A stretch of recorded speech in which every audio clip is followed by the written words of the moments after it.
নমস্কার বন্ধুরা, অন্নপূর্ণা যোজনা নিয়ে এক বড় খুশির খবর নিয়ে চলে আসলাম তোমাদের মাঝে। বন্ধুরা, তোমাদের যাদের যাদের স্ট্যাটাসে আন্ডার ইনকোয়ারি অথবা আন্ডার প্রসেস লেখাটি শো করতো, তাদের কিন্তু প্রত্যেকেরই ব্যাঙ্ক অ্যাকাউন্টে ৩,০০০ টাকা করে ঢোকা শুরু হয়ে গেছে। অর্থাৎ তোমাদের স্ট্যাটাসে কিন্তু নতুন পরিবর্তন দেখা দিচ্ছে। তোমাদের আন্ডার ইনকোয়ারি কিংবা আন্ডার প্রসেস লেখার জায়গায় অ্যাপ্রুভ লেখাটি শো করছে, সাথে তোমাদের ব্যাঙ্ক অ্যাকাউন্টে কিন্তু টাকা ঢোকা শুরু হয়ে গেছে। এছাড়াও ভবানীপুরে সার্ভে শেষ হওয়ার পর প্রায় আজকের দিনে ১৭,০০০ উপভোক্তার ব্যাঙ্ক অ্যাকাউন্টে টাকা পাঠিয়ে দিয়েছে সরকার।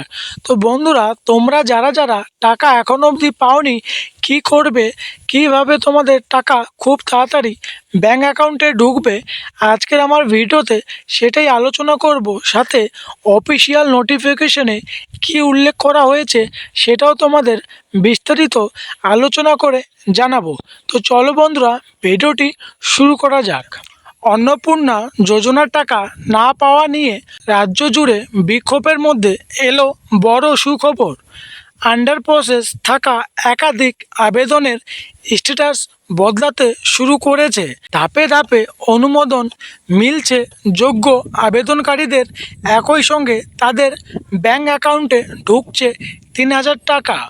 আরও বলেছে, বৃহস্পতিবার কলকাতায় সবার উদ্যান ইন্দ্রাণ পার্ক এ অন্নপূর্ণা যোজনার উপভোক্তারা মৃত মঙ্গলীর সঙ্গে মতবিনিময় অনুষ্ঠানে এই বিষয়ে একাধিক গুরুত্বপূর্ণ ঘোষণা করেন রাজ্যের মুখ্যমন্ত্রী শুভেন্দু অধিকারী। তিনি জানান, শুধু কোনো একটি এলাকায় নয়, যোগ্য মহিলাদের অন্নপূর্ণা যোজনার সুবিধা দেওয়ার ক্ষেত্রে সরকার কাজ করছে।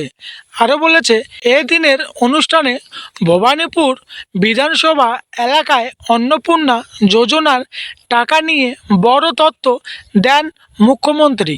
তার দাবি, ভবানীপুর বিধানসভায় মোট প্রায় ১৭,০০০ উপভোক্তার ব্যাঙ্ক অ্যাকাউন্টে ৩,০০০ টাকা করে পাঠানো হয়েছে। মুখ্যমন্ত্রীর কথায়, আজকের সার্ভে ১৪,০০০ আমি বলতেই হয়তো ঢুকে গেছে মোট ১৪,০০০ অন্নপূর্ণা যোজনার টাকা। ৩,০০০ টাকা করে আপনাদের অ্যাকাউন্টে ঢুকলো ভবানীপুর বিধানসভায়। এর ফলে তাদের আবেদন এতদিন প্রতিক্রিয়াধীন ছিল, তাদের মধ্যেও অনেকের অ্যাকাউন্টে টাকা ঢোকা শুরু করেছে বলে দাবি করা হচ্ছে। যদিও সব আবেদনকারীর টাকা একই দিনে ঢুকবে না, আবেদন অনুমোদনের পর ধাপে ধাপে টাকা পাঠানো হচ্ছে। ফর্ম ফিল আপ করার পরেও টাকা পায়নি তাদের জন্য এদিন গুরুত্বপূর্ণ বার্তা দেন শুভেন্দু।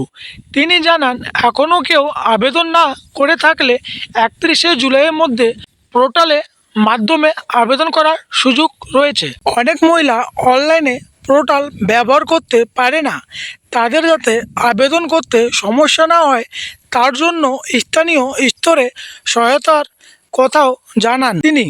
বিধায়কের কর্মী, মঙ্গল কর্মী, ওয়ার্ডের কর্মী এবং মহিলা মোজার কর্মীরা গিয়ে প্রয়োজনীয় সহযোগিতা করবেন বলে জানান মুখ্যমন্ত্রী।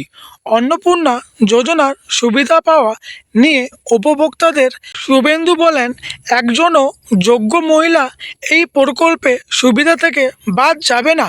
তিনি বলেন, শুভেন্দু উপর বিশ্বাস রাখুন, অর্থাৎ যাদের আবেদন এখনও আন্ডার প্রসেস দেখাচ্ছে তাদেরও ধাপে ধাপে আবেদন যাচাই ও অনুমোদনের পর টাকা পাওয়া সম্ভাবনা রয়েছে। তাই স্ট্যাটাস এখনও পরিবর্তন না হলেও যোগ্য আবেদনকারীদের অপেক্ষা করতে বলা হয়েছে। এদিন অন্নপূর্ণা যোজনাকে ঘিরে আরও একটি বড় ঘোষণা করেন শুভেন্দু অধিকারী। প্রধানমন্ত্রী নরেন্দ্র মোদী জন্মদিন ১৭ই সেপ্টেম্বর উপলক্ষে গোটা রাজ্যে অন্নপূর্ণা দিবস পালন করা হবে বলে জানান তিনি। আরও বলেছে, অন্নপূর্ণা যোজনার মাধ্যমে মহিলাদের আর্থিক সহায়তা দেওয়ার বিষয়টিকে সামনে রেখে এই দিন রাজ্য জুড়ে কর্মসূচি নেওয়া হবে বলে জানান তিনি।